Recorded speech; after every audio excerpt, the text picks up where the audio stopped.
बेटा रवि, आज भी बिना दूध की चाय ही बनेगी। कोई बात नहीं माँ, तुम्हारे हाथ की चाय में ही दुनिया का स्वाद है। भगवान, ऐसे दिन कब तक रहेंगे?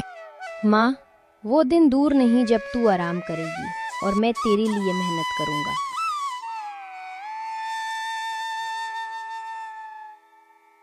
अरे रवि बेटा, उठो, काम पर जाना है ठाकुर जी के खेत में।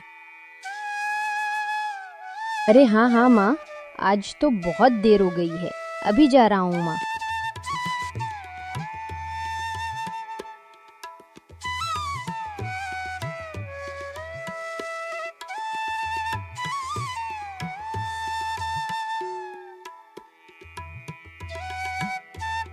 ओए रवि, जरा तेज काम कर, तेरा आलस मुझे पसंद नहीं।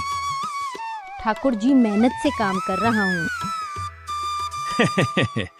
मेहनत से अमीरी नहीं आती बेटा, किस्मत चाहिए, किस्मत। ठाकुर जी, किस्मत मेहनत वालों की दासी होती है। पिताजी, इतनी सख्ती क्यों करते हैं इस पर? रीना, ये लोग हमारे बराबर के नहीं हैं। ठाकुर जी, इज्जत मेहनत से मिलती है, जाति से नहीं।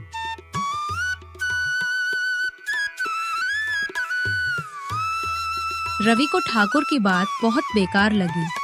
रवि मनी मन सोचता घर जा रहा था, एक दिन ठाकुर जी को मैं जरूर दिखाऊंगा कि हम भी कुछ कर सकते हैं।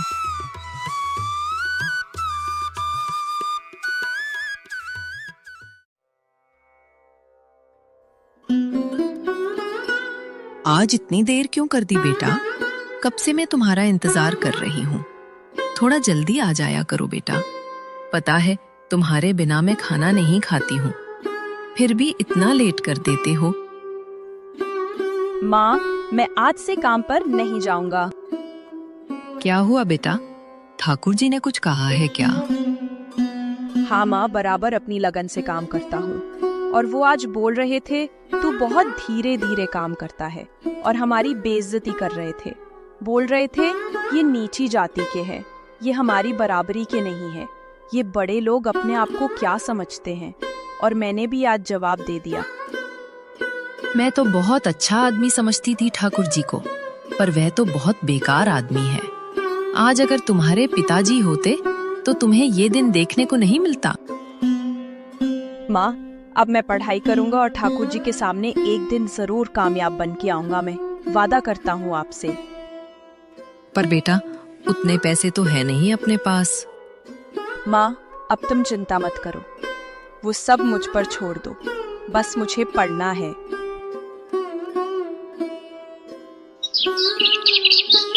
रवि अगले दिन पढ़ाई की तलाश में निकल पड़ता है और मन ही मन सोचता है कि मैं क्या करूं, कैसे पढ़ाई का इंतजाम हो। तभी उसे अचानक अपने दोस्त मोहन की याद आ जाती है और वो मोहन के पास चल देता है।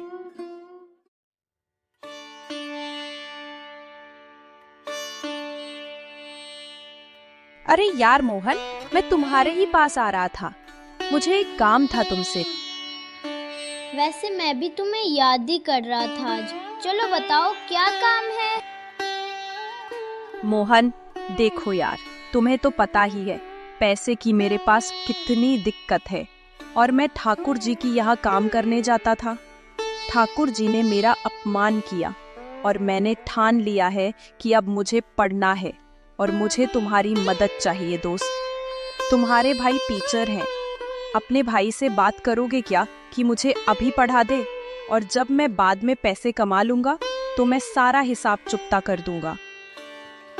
अरे यार रवि, तुम क्यों इतनी चिंता कर रहे हो? तुम्हें तो पता ही है मेरे भाई तुम्हें बहुत अच्छे से जानते हैं और वो अभी स्कूल में है। तुम जाओ, वो जरूर पढ़ाएंगे। और हाँ, मन लगाकर पढ़ना, मैं तुम्हारे साथ हूँ। रवि स्कूल के लिए चल देता है और अभी बहुत खुश हो जाता है। मन ही मन सोचता है कि दोस्त हो तो मोहन जैसा।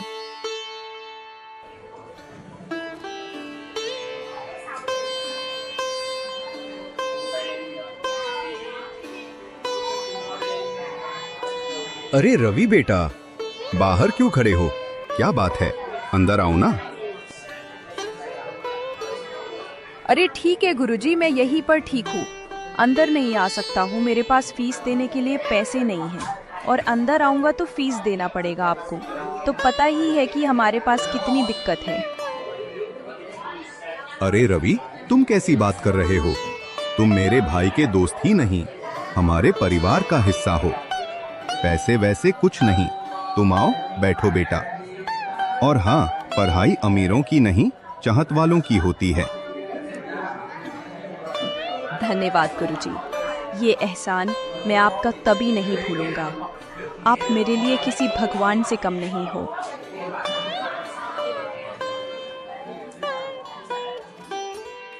एक दिन रवि की मुलाकात रीना से हो जाती है और रीना कहती है, अरे रवि, सुनो, तुम काम पर क्यों नहीं आते हो? और इतने दिन से कहाँ थे? अब कोई काम करने भी नहीं आता है, और जो आता है वो पूरा दिन काम भी नहीं करता, चला जाता है। अरे रीना, तुम्हारे पिताजी जो इतनी अच्छी बात कहते हैं ना, बताओ कौन करेगा काम आपके यहाँ? और हाँ, तुम्हारे पिताजी को लगता है जैसे वो हमें बगैर मेहनत के पैसे दे रहे हैं। इतनी अकड़ ठीक नहीं है। चलो अब तुम भी जाओ, मैं भी जा रहा हूँ। बेटा, रात बहुत हो गई, सो जाओ अब। नहीं माँ, आप जाकर आराम कर लो। आपको सारा घर का काम भी करना पड़ता है और मेरा ख्याल भी। और हाँ, नींद कैसे आए जब आंखों में सपना हो? तो नींद तो उसी दिन आएगी माँ, जिस दिन मैं कामयाब हो जाऊंगा। कितनी अच्छी सोच है तुम्हारी।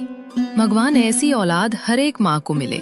और हाँ, अगर बेटा तुम यही लगन से पढ़ोगे तो भगवान भी मजबूर हो जाएंगे तुम्हें कामयाब बनाने के लिए। रवि की नींद में नहीं, उसके सपनों में उजाला था। और हाँ, अगर कुछ करने का हौसला हो तो नींद नहीं आती। आज आपने देख ही लिया। बेटा, तुम जा तो रहे हो, और हाँ, ये बात याद रखना कि मोहन तुम्हारा दोस्त नहीं बल्कि भाई है। जो भी काम मिले ईमानदारी से करना, ये बात तुम दोनों मेरी याद रखना। ठीक है माँ, मोहन मेरा बचपन का दोस्त है और हम एक दूसरे को कभी नहीं भूलेंगे। आप बेफिक्र रहिए माँ, हम लोग ऐसा कोई काम नहीं करेंगे जिससे आपको दिक्कत हो या हमको।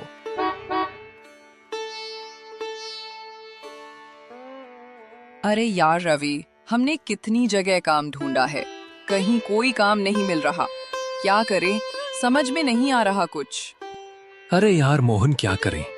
लेकिन मैं एक बात ही कहूंगा, मेहनत करने वालों को देर लगती है लेकिन दरवाजा खुलता जरूर है। तुम दोनों मुझे ईमानदार लगते हो। मेरे गोदाम में काम करोगे और हाँ, सैलरी भी बढ़िया दूंगा। वी साहब, हम पूरी लगन से काम करेंगे।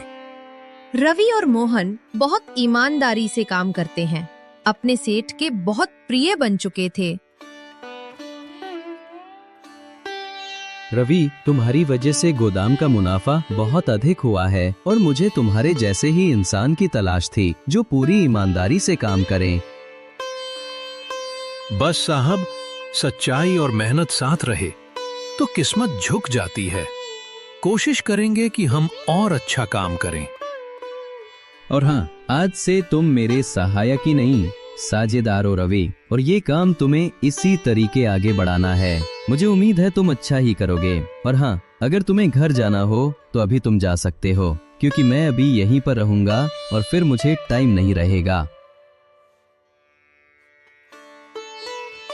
अरे वाह रवि, अब तुम तो शहर के हीरा बन गए हो। मिट्टी से ही तो हीरे निकलते हैं मेरे दोस्त। और हाँ, सबसे बड़े हीरा तो तुम हो। तो अब चलें घर, ये खुशखबरी माँ को भी जल्दी से बताना है। रवि और मोहन गांव के लिए चल देते हैं। रवि कहता है मोहन से, ठाकुर साहब को सबसे पहले जवाब दूंगा मैं गांव जाकर। इधर ठाकुर जी के घमंड के वजह से कोई काम करने खेत नहीं जाता था। हालत बहुत खराब हो चुके हैं और हवेली बेचना पड़ रहा है बेटी की शादी के लिए। अगर इजाजत दें ठाकुर जी तो मैं लेना चाहता हूँ इस हवेली को। अरे वो तो ठीक है, पर तुम कौन हो? क्या ठाकुर जी इतनी जल्दी भूल गए मुझे? मैं वही हूं जिसे आप आलसी और जाति के नाम पर बेइज्जती किया करते थे। तुम वही रवि हो, कविता के बेटे? जी हां, मैं वही रवि हूं जो कभी आपके खेत में मजदूरी किया करता था। बेटा मुझे माफ कर दो, मैंने तुम्हारा मजाक उड़ाया था और आज मुझे उसका फल मिल गया है। मेरे जितने भाई सुन रहे हैं, मैं सभी को ये बता देना चाहता हूँ, कभी भी किसी के अंदर अहंकार नहीं आना चाहिए। सबसे बड़ा जीवन का सुख होता है एक दूसरे की मदद करना, और मैं ये भूल गया था। ठाकुर जी की हवेली वापस कर देते हैं और उनकी बेटी की शादी का पूरा खर्च उठाते हैं। अब जा रहे हैं अपनी माँ के पास। कैसी भी स्थिति हो, कभी हार नहीं मानना चाहिए। और हाँ, सच्ची निष्ठा से और ईमानदारी से काम करोगे तो आप कभी परेशान नहीं हो सकते हो। ये मेरा आपसे वादा है। माँ की बात हमेशा दिल से लगानी चाहिए, क्योंकि माँ का आशीर्वाद ही सबसे बड़ा सहारा होता है। अगर आपको मेरी माँ की बात अच्छी लगी हो तो लाइक करें, चैनल को सब्सक्राइब करें और इस कहानी को अपने दोस्तों तक जरूर पहुंचाइए। धन्यवाद।